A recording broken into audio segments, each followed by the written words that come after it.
The round robin continues. Captain's Clash, everybody. So, another best of 3 series, and we now have Team Hlopaka. And this is going to get really interesting. Team Disciple obviously had a fantastic run so far in the round robin here at the tournament. We're going to talk about the tournament format in a second. But they're currently 3-0. And as I mentioned right at the beginning of the tournament, we're not finding ourselves in a situation where we have a play day and just like each team plays one match and then we look at a leaderboard. This is also the reason why you don't get any access for additional information during the matches. Once that we're heading into the playoff phase, I will add those again. But right now we have, for example, the blue team with 3 matches played. This is their 4th match, whereas Team Hlopaka is currently playing their first series. So they're a little bit of, they're a little bit of a dark horse right now. Nobody really knows what to expect from them. There's obviously a couple of big names on that team. We're talking Ultralist, Death Knight, just to name 2 of them. But we don't really know what to expect from that team. Are they just now going to crush it? Or is this going to be a situation where they will themselves just be completely obliterated? Now, we are in the Captain's Clash, as I said. We have 6 teams in total that play here. We have a full round robin that is getting played out as the first phase of the tournament. Our group stage, so to say. And then at the end of the round robin, the 4 teams that establish themselves at the top, they move on to the next round, to the playoffs. And the 2 teams that are at the bottom, they drop out of the tournament. So that's what the teams are fighting for. And obviously, it's not only that you want to qualify for the next phase, but at the same time, you're also highly interested in establishing yourselves very much at the top so that you get an easier bracket going into the playoffs. We don't have any drafting rules here, so there's nothing happening around. You can only play hero once or certain heroes unavailable or whatnot. So very vanilla tournament. Everything is up for grabs. And we start things off with Hlopaka on the side of the blue team, who went for first pick. Infernal Shrines is, as I mentioned, our first map, and we got Blaze and Hanzo on the other side. But very interested how Team Hlopaka is now going to do. We, of course, will now have a few more matches with them, but it should be a fun one. And for Team Disciple, let's just say if they are now also locking in a victory against the red team here, then boy would they be in a great position to not only qualify, but also qualify possibly in the #1 spot here. Malfurion and Chromie for the team. And it's been a blast. It's honestly been a blast to see Team Disciple play. These guys have been playing so incredibly well, not only here, but also in some of the previous tournaments where we've seen Disciple play with a few of his teammates. A bit of a fresh wind, not only in the Anniversary Cup, but in the Murky Cup, and now also here in a Captain's Clash, where the teams are obviously not pre-established as we went into the tournament. 6 captains were chosen, were nominated, and then with the help of an auction system, they drafted their team out of a player pool. So this shakes things up a little bit and makes it less predictable, and yes, it was very much not predictable. A lot of the big names have struggled a ton. We get a Kerrigan ban, alright. Jojo makes obviously perfect sense to ban her out here. It's Infernal Shrines after all, so she reigns together with a few other frontliners supreme on the shrines themselves. But now having Kerrigan also banned, so there are no stun follow-ups. And of course the big question, what is Ultralist gonna pick? What's the main tank gonna be? We already have Hlopaka for possibly Hanzo. Other way around. And here comes Diablo and Anduin. So we get Light Bomb engage. Very likely. And we got Diablo to bully people in the corners. And for the blue team, this is gonna round out their draft here. Morenas on Chromie, Malfurion. There are some CC tools that they already have to really tee up Chromie for all of the burst damage. But I still want to see what the main tank for them is going to pick, which is Nagrom on the Snaps account that he's been playing the entire time. We could even see Varian, I suppose, if they're really going ham on that 1 target, 1 kill principle, but they go for Garrosh. So they go for a bit more of a universal tank here. They have Malthael as well, and on the other side we get Jaina in game #1. Alright, so we get also a bit of burst damage here from Team Hlopaka. Gul'dan would have been another choice if they were just interested in Horrify, but also the Wave Clear. And well, that sets us up, ladies and gentlemen. Infernal Shrines, map #1 in the best of 3 series. And we're off to the races. On the left in blue, we get Disciple, the captain for the blue team on Malthael. Morenas on Chromie. Scorch is playing Malfurion. We get Ubi on Hlopaka and Nagrom playing Garrosh for the team. Over on the right side, the big wild card, Team Hlopaka, with Hlopaka himself on Hanzo. We get Ultralisk on Jaina, Death Knight on Anduin, And Herath on Blaze with play on Diablo, rocking the Soul Shield on level 1. So, this is one of the big ones right now.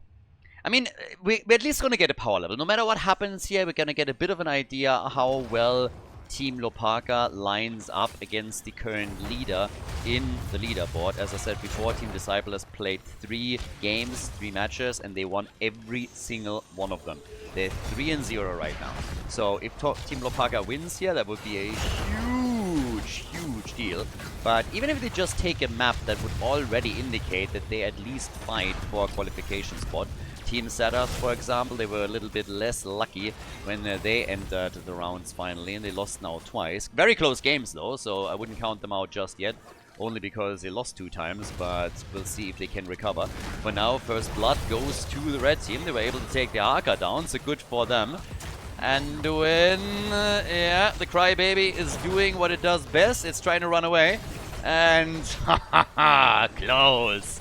Malfurion goes down. Alright, Hanzo with another kill. This is actually turning against Team Disciple pretty quickly. They're still fighting it out here with Disciple and Malthael, but even though everybody on the red team is low, the kill goes to Team Hlopaka. That's 3 kills, 2-0.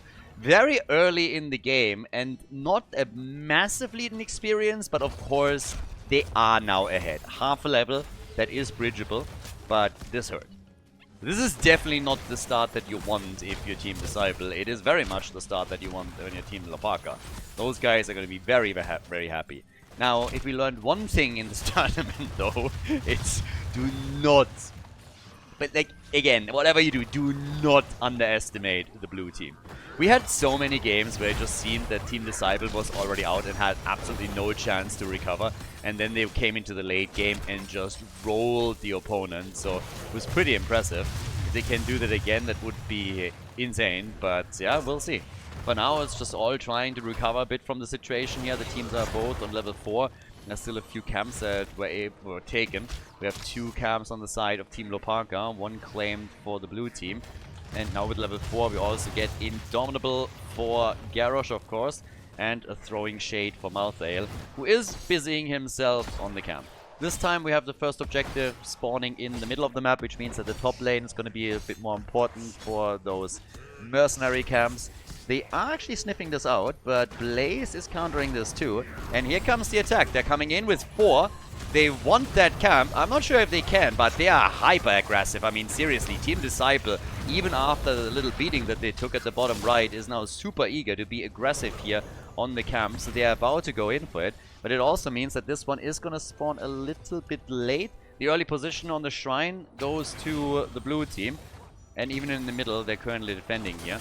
So they're taking this one out. The Haka is now moving back down, and it's Disciple himself who is trying to get the lead for the team on the Shrine minions. And so far they're doing okay.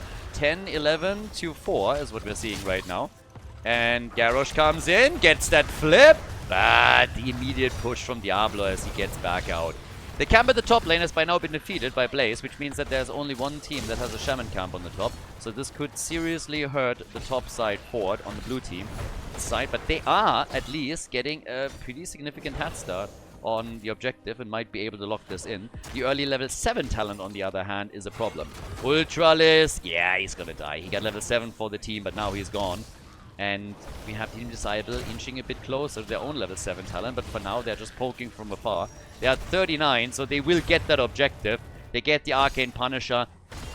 Not too much damage done at the top lane either, so Disciple is able to push that out.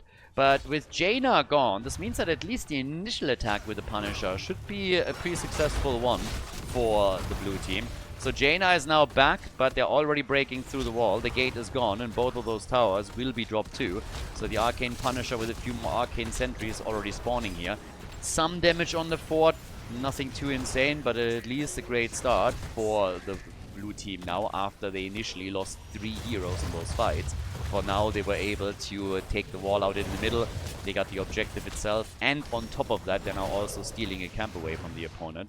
So they've definitely recovered from that early, I don't know if I want to call it shock, but it was a bit of a setback for sure. Now, Jaina working on the baseline, wants that ice block. Blue team is now down at the bottom of the map looking for the next camp. Diablo, a little bit far out here. Gets hit and gets hit hard, but not hard. Well, actually, they're really starting to push him back here. And they might even try and get that kill, but Anduin is pulling him back to safety. The camp, though, has been now taken by Team Disciple, so they were able to take the camp, which is, of course, half the battle here for them. And now the attack just continues for the shrine, for the wall, and they're starting to take this one out as well. Every little bit of structural damage here obviously matters, so right now they're doing pretty alright. We have half a level until 10 for the blue team.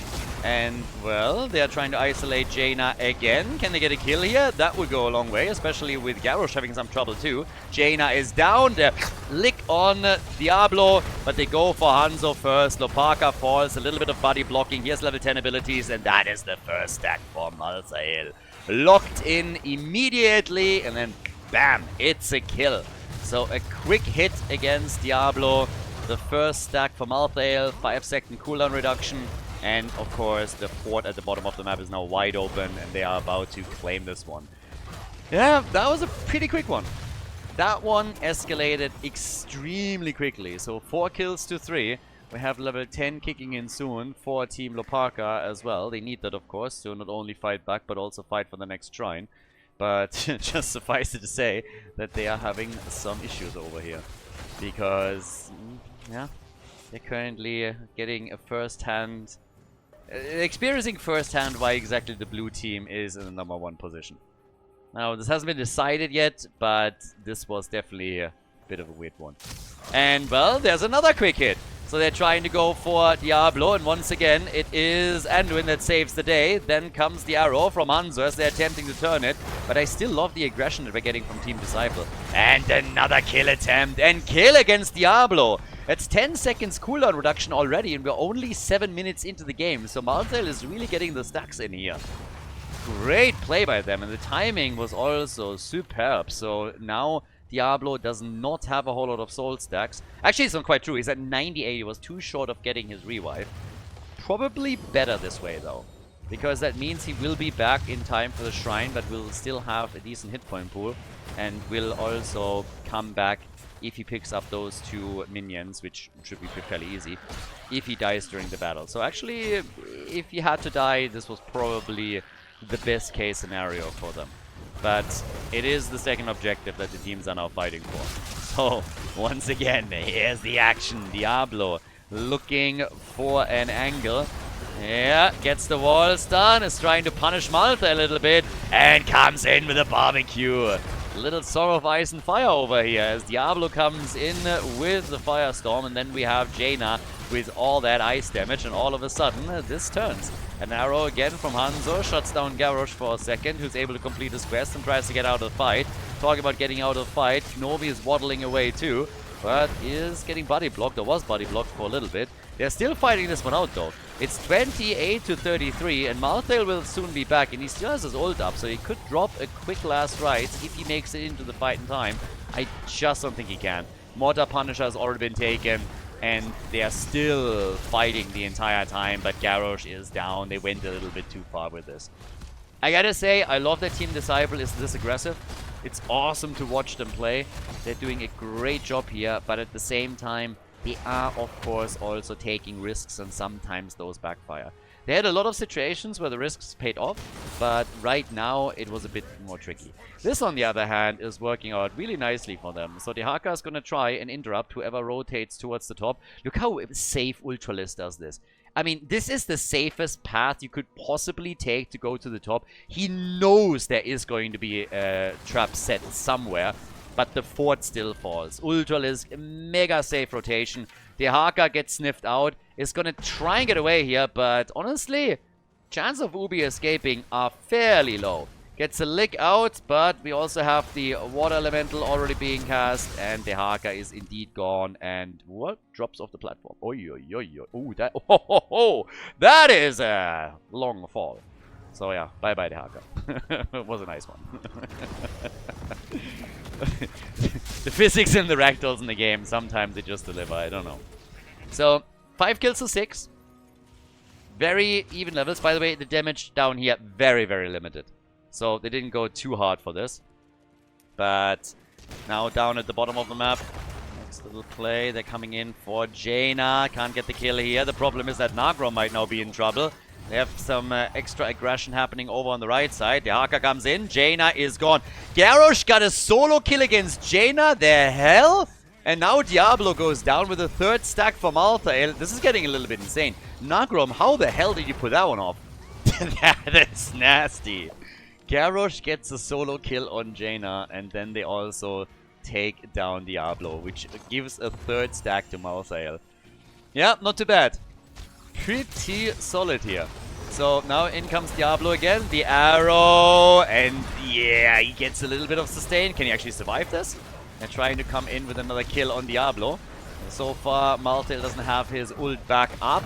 Another 18 seconds, so he's not quite there yet, but they still might get the kill by more conventional means. They're going for Death Knight. Disciple himself is low, tries to get out, and might be able to get away. Guys, 5 seconds and he has his ult back. He just can't survive that long. If he had the ult back here, that would have been 100% the kill, but now Jaina completes her baseline quest as they kill Chromie and Malthael. Jaina gets a lick, and yeah, she's not too excited about it. She's just trying to turn it on Malfurion and on the Haka. Malfurion dies, and the Haka dies too. That is 10 kills to 7 now.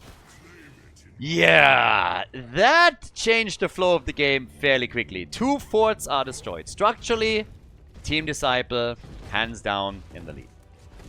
In experience, the two teams are now mega close. But this is, of course, a super early start on the objective for Team Hlopaka. And they should also be able to win that one. So, we'll see what they can do here. The blue team, I mean. If they can somehow push in, but I don't even think they will. Right now, they are more interested to get some experience in the middle of the map. But I think they're just going to sacrifice the Punisher and also, therefore, the fort at the top lane. They could still fight for it, honestly. They're back in time. But it's again aggression against Garrosh, and he's dead. I mean, they went in with everything that they had, even the arrow on Hanzo, just to be on the safe side. And I think this is now finally putting a stop to any ambition that Team Disciple had for the objective. 7 kills to 11. Disciple already at the bottom of the map.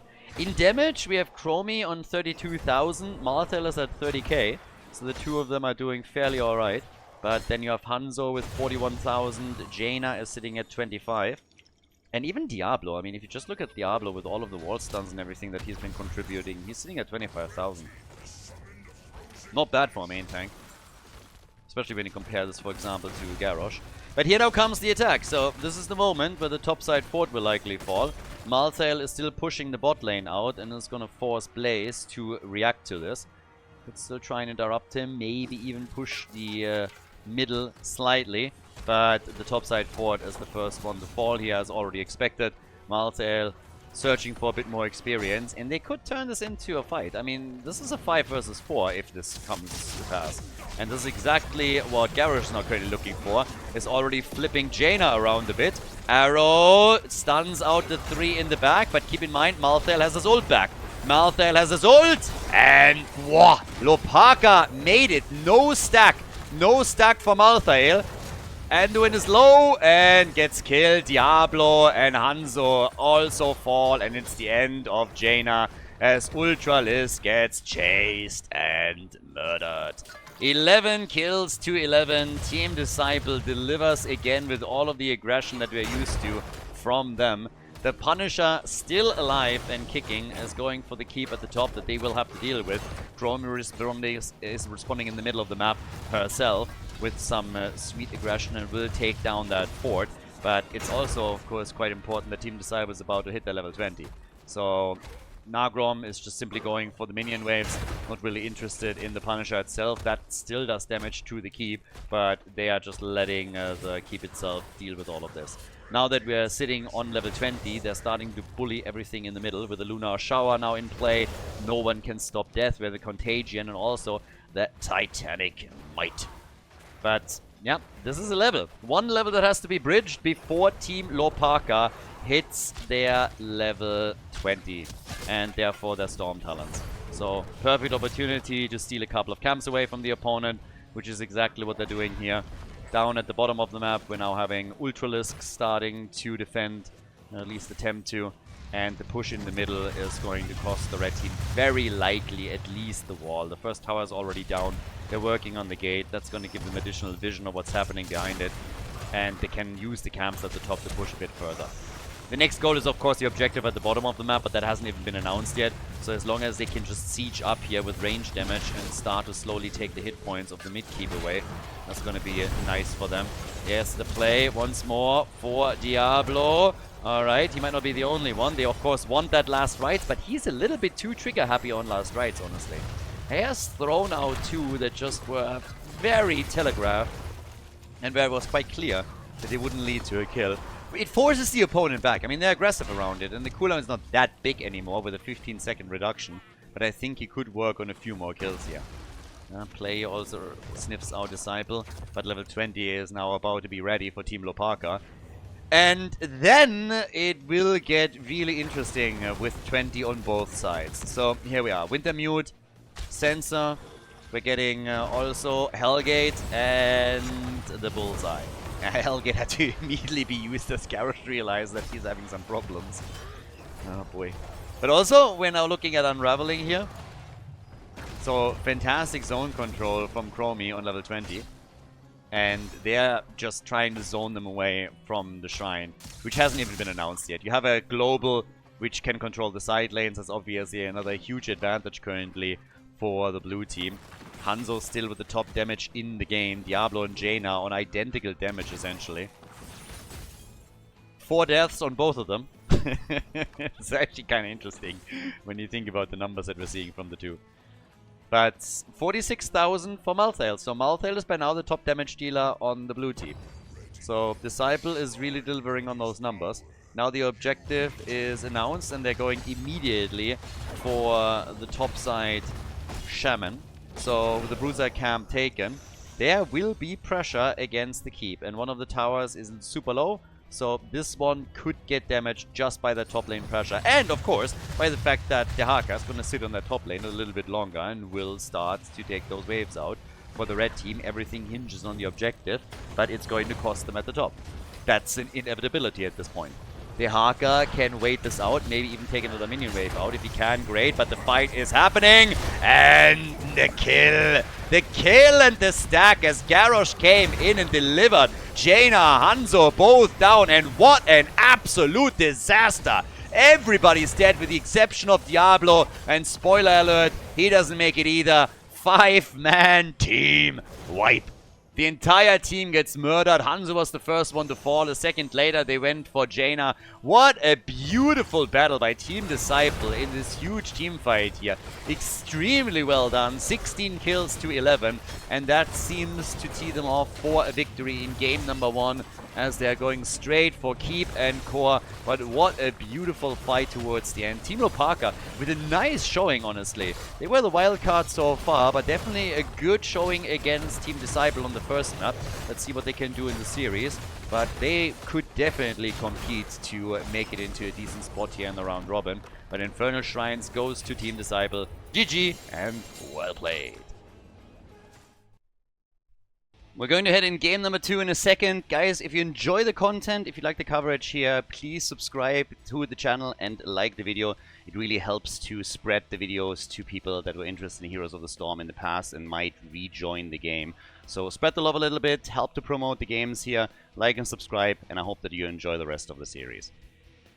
Battlefield of Eternity, our second map in the best of 3 series. So Team Disciple has taken the lead, but I gotta say, Team Hlopaka, they made him work for it.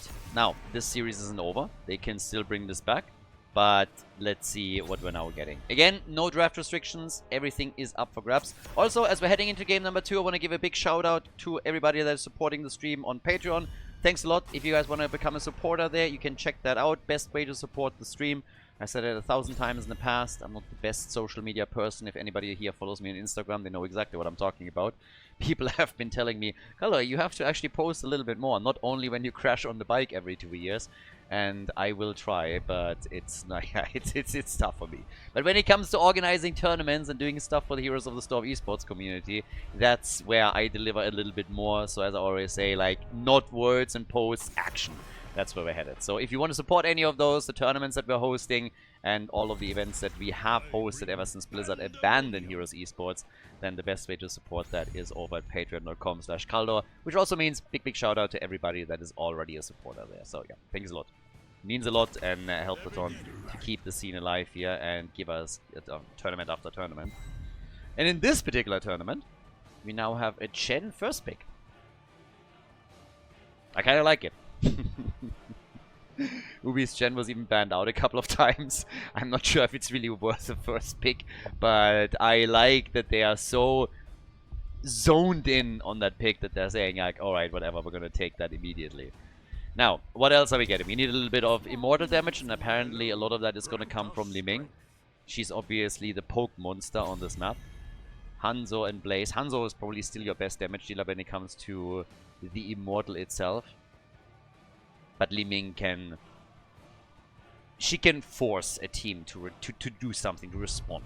Either the immortal takes the damage or a hero does, and that opens kill opportunities up. But we could... I talked earlier a little bit about that potential variant pick for Nagrom, and that's still an option, because if they are coming in with a Taunt plus Malfurion and then Li Ming damage, there's that as well. So, Thrall gets banned. Tyrael has been eliminated. And yeah, is anybody going for Vala, Greymane for some additional immortal damage, or what are potential choices that we're going to get here? Especially since we of course still have Ultralisk also that needs to pick here. Yep. And we get the holy cow! ETC plus Uther. So, looks like a Divine Shield on a Mosh Pit. Yeah. So, ETC is gonna try and keep him dancing here. Start his own little festival. We'll see if we can actually do that. Over on the blue team side now, though, I'm still oogling Nagrom a little bit. What is that first pick? What's the... sorry, that first pick. What's that main tank for them gonna be? How deep are they going into that blow-up comp? And not too far. We get Arthurs. I like it. Arthurs, awesome. Okay, that gives me some NA flashbacks, who in the Anniversary Cup definitely like to play their Arthurs. And, well, we get casted together with this too. I like it. Arthurs, I would love to see him a bit more. He has his weaknesses. It's always a bit questionable if he's really the best choice or not, but I absolutely love when we get to see him. And over on the right side, the final pick for Ultralisk as we're heading into Battlefield of Eternity. Arthur's, by the way, also a good counterplay against the potential Greymane pick. Might be one of the reasons why they were hesitating here and what to take. And they go for Alarak. Now we got all of those knockback changes and everything, of course, in play. We've already seen some Alarak aggression, and let's see how Ultralisk is going to do on the hero. Battlefield of Eternity. Second map in a best of 3. The blue team on the left, we're getting stacks for Cassia, played by Morenas here as he goes for Thunderstroke. Disciple on Li Ming with Scorch on Malfurion. Definitely also somebody that has made a big splash here. Ubi on Chen, and then Nagrom on the Snaps account playing Arthurs with Frost Presence on level 1. So over on the right side, we have the red team, Team Hlopaka, with the captain on Hanzo. We get a Death Knight on Uther. Hlopaka, by the way, for the second time now on Hanzo in this series. Play is playing ETC. We got Tirath on Blaze, and then the extended lightning build for Ultralisk with Alarak. So, let this show begin. Who is going to get the first objective? Who's going to be able to run a little bit of momentum here? The thumbs up is already going strong, so the spray game at least is on point. We already know that. They're going immediately for Arthur and try to take him down, but the rest of the team is having a say in that as well. It's a 3-2 split that we're currently seeing, with Li Ming trying to help out Chen at the top lane. And Alarak, of course, once level 4 kicks in, is going to try to also get some good stacks on his level 4 talents so that he can start scaling into the late game. Same true with the Sadism that we're definitely going to have an eye on. And, well, with this, we already have the attack on the top. It's really rare on the map to see a 3-2 split, but, well, here we are, so we actually get it. And ETC already sliding out at the bottom of the map as they made another play for Arthurs. Good stacks also for Cassia, who's obviously benefiting from the situation as it is right now. Yeah, she can still poke this out. Would be maybe a little bit more beneficial for her if there was a 4-man. One of the reasons probably why Hlopaka's team is splitting. Or at least a nice little side effect for them. But EDC slides in. Li Ming with a combo. And the red team is realizing that she should probably fall away from this. Yeah, but there are reinforcements coming. They have the camp already. Play! He gets away. And Cassia, I'm not so sure if she can escape. Morenas is low and gets murdered. Has 18 stacks, but just couldn't get that kill. Two of the heroes mega low. Ulta, ETC, all of them. Essentially dead in the waters, but they survived. They made it. They got out. So they knew exactly when to retreat and how to get out of the fight. Ubi at the top was able to get more experience for the blue team and also take a few hit points off that wall. So at least he was able to pull that off. Li Ming is still firing volley after volley at the bottom of the map. As of course the objective is going to get announced in roughly 20 seconds and then we're going to battle it out for the first immortal. Teams are starting to make their play for the camps as well. And we have by now 19 stacks for Cassia. Not bad. I mean, again, normally, like, the one rule or the one thing that I always throw out is, like, roughly 40 at the 8-minute mark. If you do that, you're in a good spot. Anything better than that is fantastic. Nagrom also riding on the shittiest mount in the entire game. An absolute eyesore. You are a prince. Like, do you have no pride? Like, seriously, is this all that you can muster? Like, that's a French attitude right there. Look at this. Disgusting. Absolutely disgusting. Yellow card for Nagrom. That is unacceptable. We're not going to let that slide. It has to be pointed out here, and it's just not cool. He is making a nice dent, though, with Arthur's and those choke points. I mean, that Frozen Embers that he was running there did a lot. So able to zone them out completely and buy some time for the team. As Cassia is now moving in for the Immortal. Has to deal with Blaze on the other hand though. Yeah, Disciple is coming in too. And it is Hanzo time! That's always the problem here.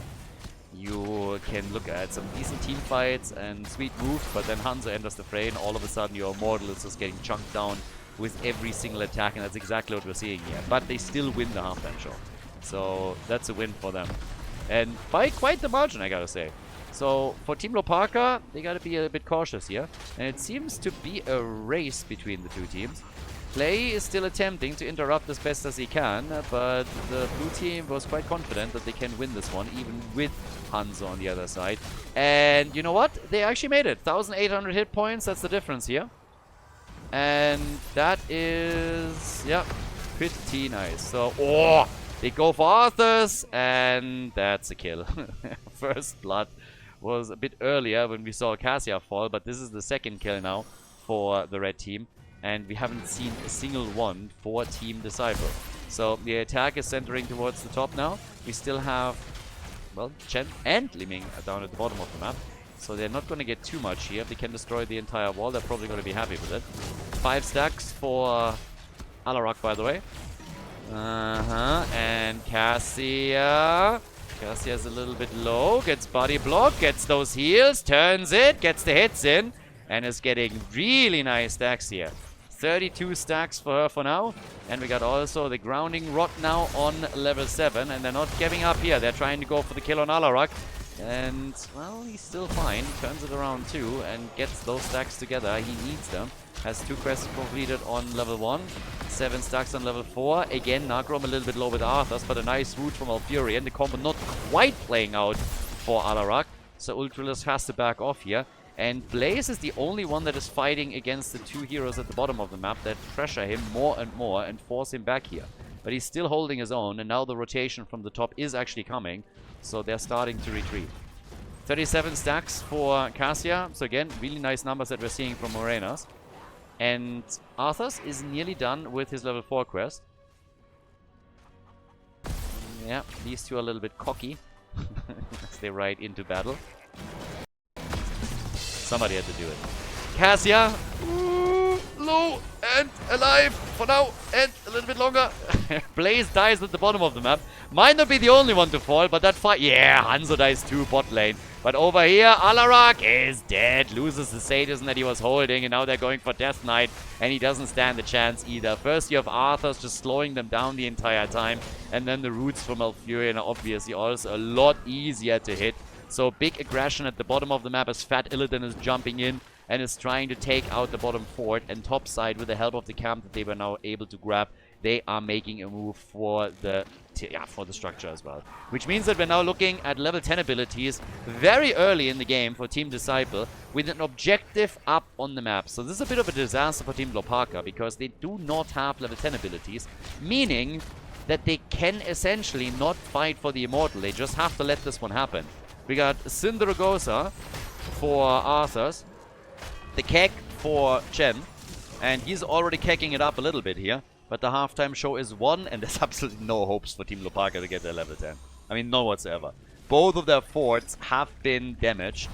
Both of their forts are in trouble. And here comes the, I don't want to say 100% shield Immortal. It's not really the case, but this is a pretty beefy bad boy. That's like 85% on the shield, 90% maybe. They're also trying to go for the kill at the bottom of the map against Blaze, who, reminder, does not have a bunker yet. And the Immortal is going to move towards the top. So, yeah, it is a tricky one. Camp is taken over on the left side too.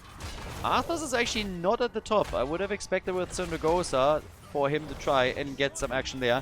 But it's a party! And a jet propulsion. Where's the damage coming? The Divine Shield on ETC. Not enough. Big heal. Sindragosa comes in. Cassia just firing away, getting more stacks on level 1 and dishing out the damage as Arthurs is the first one to fall. The Kek play from Jen as they are moving out.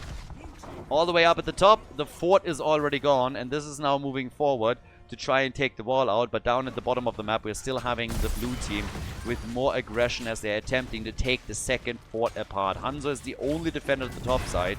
Down here, they're still making moves. 11 stacks for Alarak. That translates currently into 18,000 damage for him. Hanzo is still the top damage dealer for the team. They're going for Cassia. Morenas, the heals. And he gets out again and is even able to land the Valkyrie. The bunker is cutting that short, but Disciple is moving in from the side and looking for some resets. There comes the slide from ETC though, and again the combo of Alarak and Blaze. It was just not strong enough. Fat Illidan is coming in from the side, and they get the kill on Blaze. Blaze down, and I guess the bottom fort is also dead. Yep, fully destroyed, no chance. We have Cassia by now on 29,000 damage, not only the top damage dealer on her own team, but the top DPS and hero damage in the entire game. Camp after camp is now being taken. They still maintain that 1 level lead. They're trying for ETC, and the Divine Shield saves the day. But Malfurion is gone. Uther is down too. Resets for Disciple, but he's starting to run out of mana as we have, well, ETC trying to escape. He might be able to get away here, but Alarak down at the bottom of the map. It doesn't look like he has a chance. ETC is already gone. Ultralisk tries to at least get a counter kill, but even that seems questionable. Ultralisk about to go down. Morenas came in and got himself another stack. So now we're at 64 stacks on his level 1 for Cassia. They have a level 13 talent advantage, and they're starting to crush through that bot lane like hot butter through cheese. Coming in here and just taking those forts out, those walls out. Cassia, Hearth back. We have the next objective coming up. And topside, they're already getting in position for the next Immortal that will be spawning in 10 seconds. Great spot for the blue team to be in. This is match point, of course, for them. And a quick reminder, they have already won 3 series. All 3 series that they played up to this point in this tournament in the round robin. So if they win here, they will cement their top position in the rankings even more and would be 4-0 in the round robin. So absolutely incredible performance by them so far. And we'll see if they can pull that off. The red team will certainly try to push back here. Alarak is still getting stacks. He's sitting at 20 now, but doesn't really look too great on the sadism. The Chen Kek eats the arrow from Hanzo. Chen snacks that one up for breakfast. I mean, a lot more than that too. I mean, just look at him. So yeah, he has a pretty big breakfast, but apparently Hanzo arrows is one of the things that's on the menu here for him. And off we go. 13 on both sides. A little bit of a mortal poke has already happened. Oh ho ho ho! Disciple! Barely able to get out. Hanzo coming in. Li Ming nearly got Hanzo. Sindragosa is out as well. And it is party time. They're turning on Chen again, who's still Yeah, can slide out. Divine Shield is also a tool that's available for Ulta. Might have to use it on himself, honestly. And doesn't use it at all and dies. And that means Alarak falls too. They're now going for Hanzo. But this is a 5 versus 3. Everybody's low. The blue team is, I mean, Disciple in particular, has been nearly dead at least 3 times. But he is still alive and kicking. Might be running out of mana at some point, but he's still chasing this. ETC has fallen over on the right side. They go for Blaze, and he is toast as well. They're closing in on level 16 talents, and we have them with 13 kills, 2-4 at this point in time. Yeah, not bad. The aggression on the Immortal, and this is another one with a big shield. Yep. They're not getting a lot of damage done here over on the right side. So 24,000 hit points still remaining on the Immortal for now. Team Disciple is going for another big push. And they will do it with level 16 talents. So now they have a talent advantage. They have at a minimum a 2-level gap over the opponent. And the chance to fully utilize the Immortal at the bottom of the map. 16 gives us the Remorseless Winter, and we also got the Flying Leap here, and I just don't see a way for Hlopaka and his team to save the keep. Unless they're getting some very quick kills in, and it just doesn't look like it. Instead, Herath gets the Divine Shield. Damn, the balls on this guy, not dropping the bunker here. Apparently Divine Shield was called, and he waits it out. There's Syndragosa, completely missing the keep, by the way. That's one of the things that he should probably have targeted too, but Ultralisk has to move out. Here's the Mosh, baby! And they're dancing, but they're also trying to get the kill. And yeah, it's the Winions that are going to claim it here. Oh no, he actually makes it. Arthas dies on the right side, so that is a bit of a setback. Hlopaka, they're defending tooth and nail. ETC is able to hearth back out, but the keep is obviously gone. What they're still attempting to do is try and take the core out. And who can blame them? But it's a 4 versus 5 unless they get the kill on Blaze, which so far doesn't seem to be the case. Instead, Li Ming is gone at the bottom. So Li Ming eliminated, but that core is losing hit points, and it's losing hit points quickly. Yeah, Chen is just jumping all over the place, and this is not looking good for Team Hlopaka. It's a 2-0 victory for Team Disciple. They pull it off. They take Hlopaka's team out without them being able to win a single map. Nicely done. GG and well played.